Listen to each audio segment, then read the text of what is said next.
What's up everybody, it's Mike van den Broek and welcome to a brand new video. In this video we're going to talk about being liked, how to be liked more, how to be liked faster in interactions or even on stage, because we all want to be liked. Let's admit it, I like to be liked.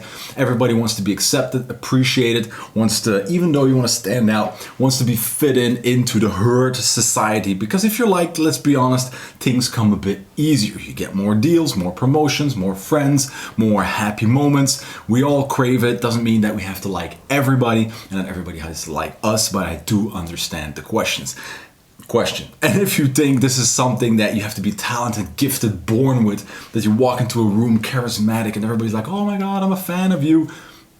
No worries, it's not a gift, it's not a talent, it's a skill, it's techniques that you can train, and once they become a part of you, just like riding your bike, then you really start getting some traction and some movement. So the good news is you can learn, and I will share with you the 5 techniques that guarantee work. So without further ado, let's dive right in and show you what they are. Are you listening?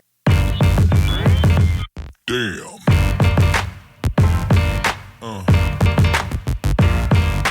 Number 1, it's the foundation of communication and storytelling. Relate, find rapport, find common ground with the person that you're talking to. And it's very simple. If I give you conversation hooks, if you don't know what conversation hooks are, it's things that you give people to easily make conversation with or tap into, that you give them a range of topics that they might be interested in. If you want to know more about conversation hooks, check the video. I'm going to tag at the end. But you want to find common ground. That's number 1. You want to see if you got some similar interests, some similar beliefs, some similar opinions, some similar experiences, because the more people get the feeling that you are like them, the more they will like you. We like things that we know, because what we know we can trust. What we trust we want to give attention, and we like because we have seen it before, and it's safe because it's like us. That's how the brain works. So if I'm for example into motorcycles, I ride a Harley, doesn't mean I have to be a fan of Harley, but let's say you're also into motorcycles, there is common ground. We can talk about motorcycles for ages, even if we disagree on a lot of stuff, on other topics. Maybe you have a family, I don't have kids, that's not something we can relate on each other, but we have a similar interest in motorcycles, same signal, same love for the ride, the thrill, the wind, and we can talk about it for ages, and you're gonna like me more. Because I like motorcycles, you like motorcycles.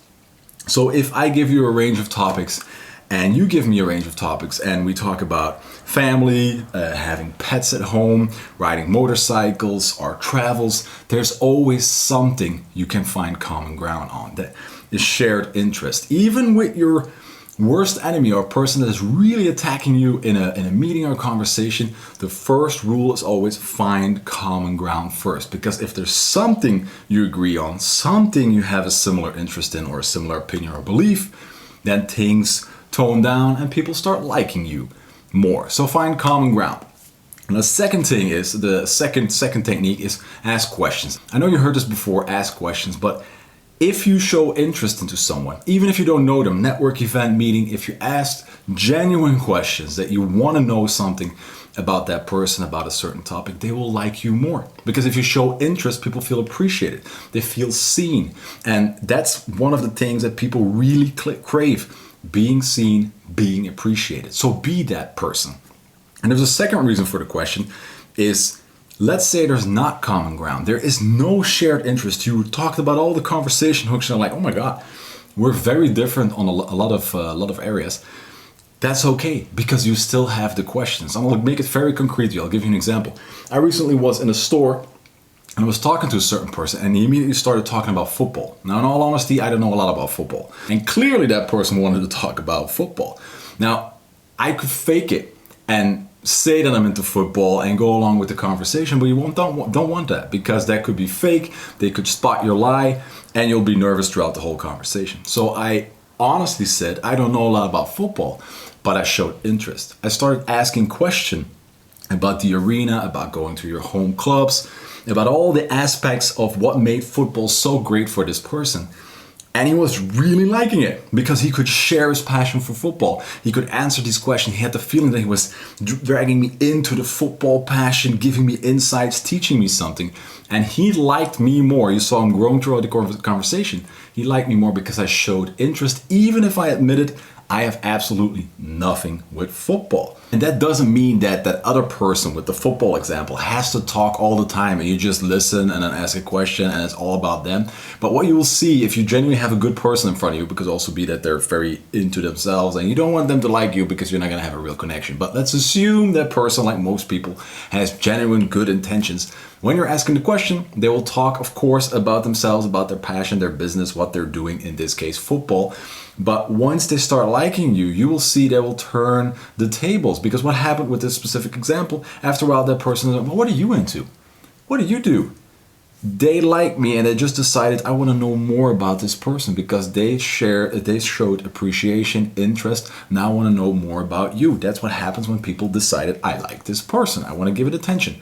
And I started talking about what I do, business, hobby, family, all those things. And in the end, that person liked me so much that they bought the book at the end of the conversation. It wasn't the goal, but it happens. People, like I said, good things come to people that get liked. And in this case, that person wanted to show some more appreciation by buying the book. I'm not saying that should be the goal, but it's just a very fun result that you get when people like you. Number three is maybe a bit more abstract if you're not into storytelling communication, but it's tone of voice. Tone of voice, 90% of your impact that you have is how you speak and your movement. But in this case, definitely your tone of voice. Because there's never enough content for you to really get a person to like you.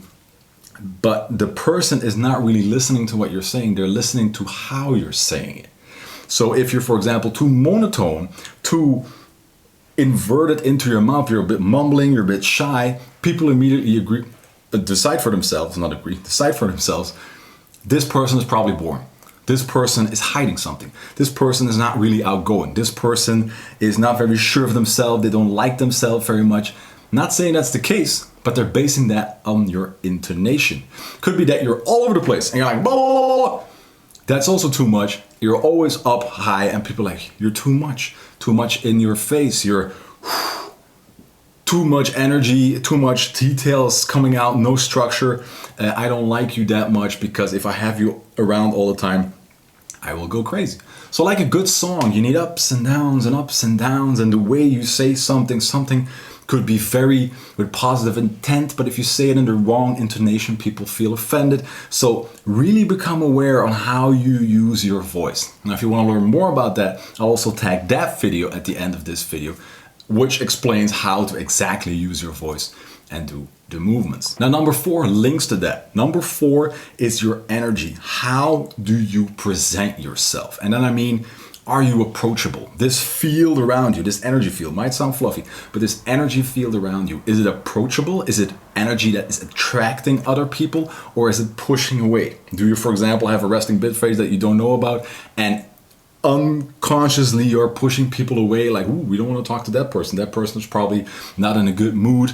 Do you present yourself closed off, small shoulders, looking away, not really looking into a room or looking people in the eyes, not saying hi to people entering a certain room, wherever you are, store? That's all signaling other people, I don't want to talk to you. I'm not approachable. I'm grumpy. I'm having a bad day, even if it isn't. Just like you have to be aware about your voice, be aware on how you present yourself body-wise, energy-wise. And this might sound, like I said, very fluffy, but I recently also had a client and they said, well, people always think I'm very strict, that I'm not very approachable, that I'm very mad all the time, and I don't know where this is coming from. And I started mimicking his behavior, not to make fun of him, but to show him this is also how I experience you when you enter a room, when I enter your business or your office. And it shocked him because like, this is indeed me, but I wasn't aware that this was the vibe, the energy I was sending out. It wasn't with, I didn't intentionally do this, but now I see that you're mimicking me, you're copying my behavior. Now I see how other people experience it. So I really definitely need to change it. I need to smile more, need to be more open. So that could also be the case for you, that people aren't approaching you. And on the other hand, this last part of point 4, the energy, is how can you expect people to like you if you don't like yourself? That's one of the basic foundations of having people like you more, is do you like yourself? And with liking yourself, I do not mean being narcissistic, cocky, being like all over the place. It's all about me, me, me, me, me. There's a big difference between liking yourself and being completely over the top it's all about me. I am the only one on this planet who matters. That's the large scale. If you like yourself, you can feel more confident. And if you like yourself, you will send out the energy that I'm in balance with myself. I feel good and I'm ready to communicate with other people. People sense that. And if you like yourself, other people will also start liking you. It's the same as they say, you cannot take care of other people if you do not take care of yourself first. That's the same with your likability factor. And then the last one, number 5 is, and it's not to destroy this whole video, but it's a really simple one. Realizing that you don't have to like everybody and realizing that not everybody has to like you. And that sounds very plain, very simple. Yes, I've heard this before. I don't have to like everybody. Not everybody has to like me. But it's really hard. It's really hard. We look at social media. We all like the likes. We all like the appreciation, being seen, being approved by society. We're hardwired that way. But there is great, not relaxation, but there's great comfort in just accepting that you can be friends with everybody. Accepting that not everybody's going to agree with what you're saying. And that's perfectly okay. And the reason I stress this so much is because I see it, I spend a lot of time in conferences and I see so many speakers, also meetings with multiple people, that they start presenting their ideas. And let's say there's 20 people in that room. 19 people you see literally nodding, smiling, being like, yes, you're on the right track. 19 of the 20 people are signaling, I like you.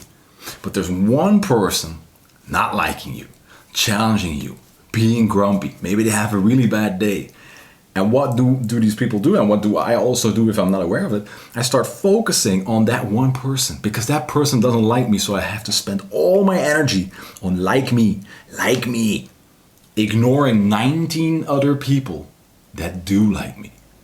How much energy is wasted on that?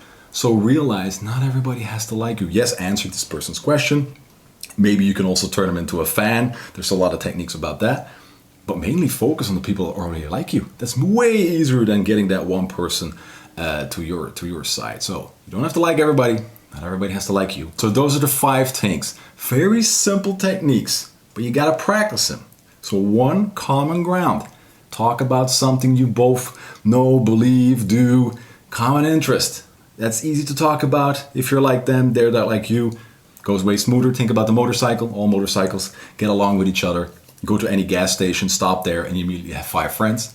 Common ground. Number 2, if there's no common ground or you need to dig deeper, find some conversation hooks, show interest, ask questions, show them that you see them, appreciate them, let them talk about themselves. And even if you don't know anything about the topic, don't try to change it. Just ask questions. Let them teach you. Let them get you into their passion, into their business. They will love you for it. Number 3, use your voice, your intonation. Watch the video I'm going to tag at the end. Learn to play with this because this is 90% of your communication. Number 4 is your energy. How do you present yourself? Are you approachable or are you closed off? Are you looking grumpy? Are you sending out negative vibes without you knowing it? You don't like yourself, so people notice that you don't like yourself. You're also oozing that. Be aware of your energy. And number 5, you don't have to like everybody, and not everybody has to like you, and that's perfectly okay. But if you combine these 5 things, which I do all the time, it's become my second nature. You could say, oh, it's fake. No, it's this is how people communicate.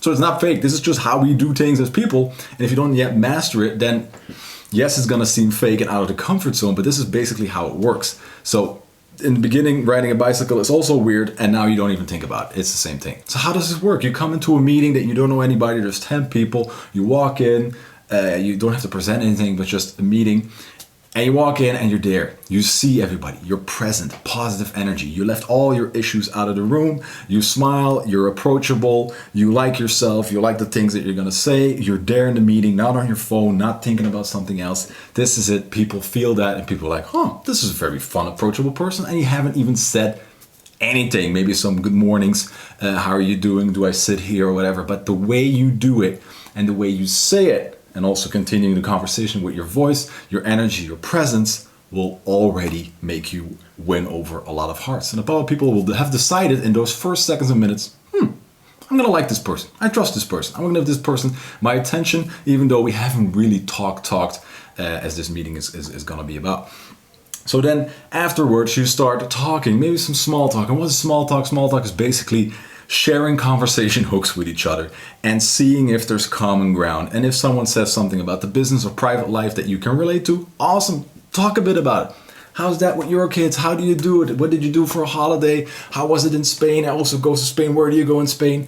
It's very simple stuff, but people are like, oh my God, you like Spain? I like Spain. Fun. That's how our brain works. And if there's no common ground, just ask questions, show interest. I've never been to Spain. How is that? Why do you choose Spain? What do you do there? What's the greatest area of Spain?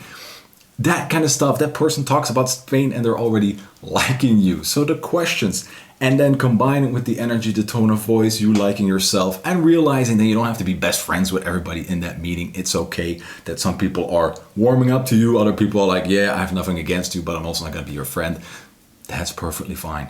But that's how you can combine all these 5 anywhere you go. Network meetings, walking into the store, client meetings, standing on stage, being introduced to new friends by your current friends. Just go in there, new barbecue, be present, look at people, say good evening, thank you for being here, show appreciation to the host, talk to some people, where you're from, are your friends, or your family, or your neighbors from the people, how did you get invited? Oh, we also got an invite in the mail.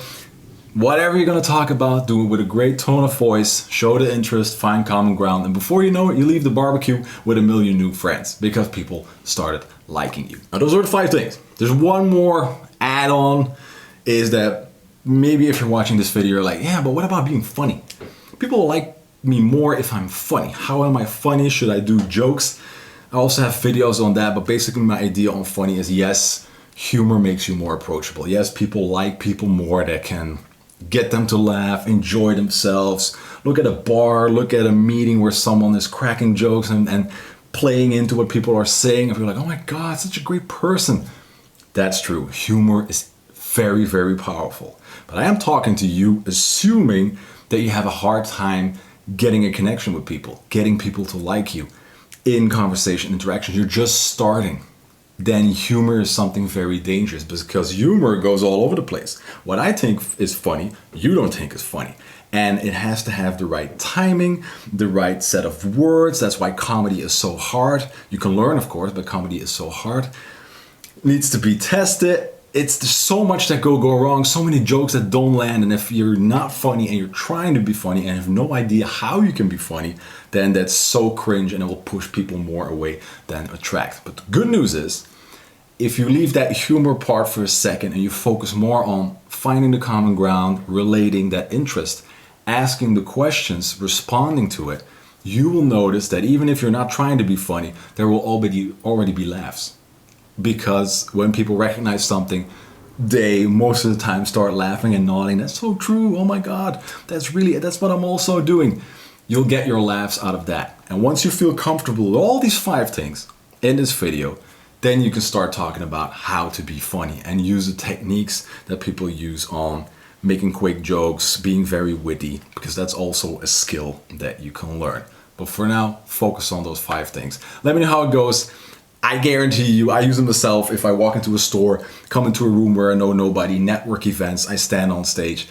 They're so simple, but they really, really work. So I hope you liked this video and show your appreciation towards me. If not, like I said, that's also perfectly fine. And I'll see you next time. On to a new video. Bye-bye. Are you listening? Damn.